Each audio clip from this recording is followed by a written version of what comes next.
Kalokohan sa school experience, part 1. Sa mga nakakanood na bata dito, ay wag niyong gagawin sa school to.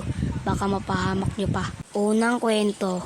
Kaming tatlo ay nakaupo dun sa harapan at nagtitest. At ang sabi ni Sir Marco, exchange your paper, finish or not finish. Uy pre, exchange paper daw tayo, sabi ni sir.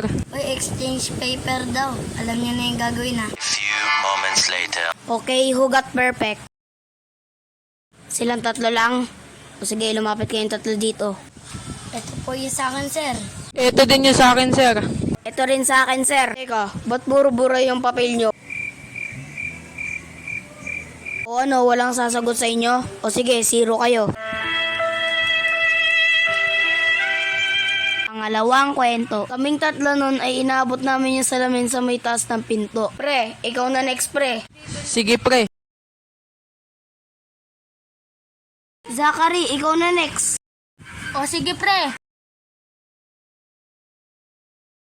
Sige, ikaw na sunod pre. Oo nga, pre. Wait lang, pre. Hala ka pre, yari ka pre. Lalagot ka, pre.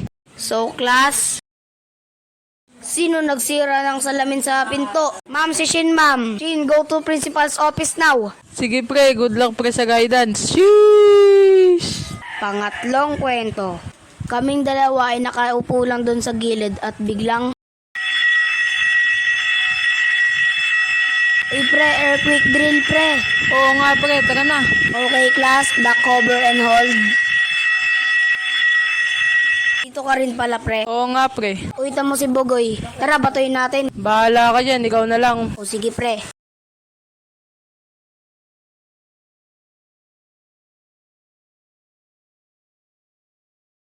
Sino bumato nun? Ma'am, si Shin ma'am. Shin, pumunta ka na ng guidance. Sige po, ma'am. So, yun lang ang ikikwento ko, guys. Huwag niyo kalimutan mag-like, comment, share, and subscribe. So, salamat nga pala po kay JM Animation sa pag-collab, tapos kay Yin Animation, at kay Zachary Animation. So, shoutout nga pala kay Solar Games JF7CN. So, yun lang, guys. Bye!